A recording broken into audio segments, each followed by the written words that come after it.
Twister was a fun 90s action film. Starring Helen Hunt and the late great Bill Paxton, it tells the tale of tornado hunters in the Midwest. This simple and well done film was a huge hit and was the second highest grossing movie of 1996. If you have not seen it, I think you should.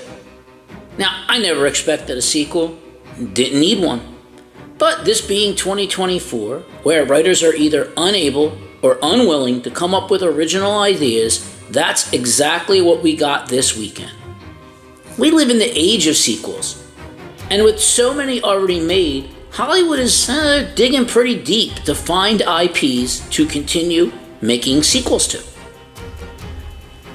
Some unexpected and odd sequels are pretty decent, like last year's Evil Dead Rise, while others, like last year's Exorcist film, was awful. So what do we have here? Is Twister one of those sequels that, while no one asked for, it pretty good anyway? Or is it something we could add to the growing list of unnecessary and terrible sequel films that they seem to continue to churn out? Well, before we answer that, let's talk a little bit about the plot to the movie Twisters. Let's talk.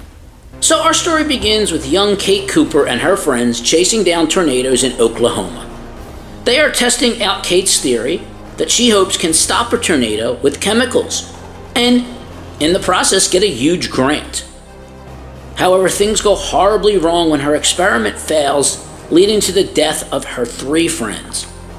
Haunted by a devastating encounter with a tornado, Kate Cooper gets lured back after 5 years to the open plains by her friend Javi, someone who survived the first encounter, to test a groundbreaking new tracking system. She soon crosses paths with Tyler Owens, a charming but reckless social media star who thrives on posting his storm-chasing adventures. And as storm season intensifies, Kate, Tyler, and the competing teams find themselves in a fight for their lives as multiple tornado systems converge over central Oklahoma. Oh, stupid tornado! So let's start with what works in this film. The original Twister featured some excellent special effects, and this one is no exception. The tornado effects are outstanding. They're frightening, they're menacing. Kudos also to our cast. Daisy Edgar-Jones plays Kate. Now, in 2024, we would expect her to be the all-knowing and all-powerful, infallible girl boss. But here, despite her being made the heroine of the movie, we find someone who makes mistakes and learns from them. Someone who isn't always right, but works hard to improve herself. It's refreshing and honest. My biggest shout out, however, goes to Glen Powell. Man, he's really growing on me. From the first time I saw him in Top Gun Maverick, I've really liked him. He was excellent earlier this year in Hitman, and also in Anyone But You. He shows good range in this. He shows good range over all those films I mentioned. They're all different genres. I really think this is the start of something big for him. What doesn't work here is that there really isn't anything in the script that I could call surprising or outstanding. And it really doesn't do much different than the original. This goes back to something I was thinking about as I watched this film.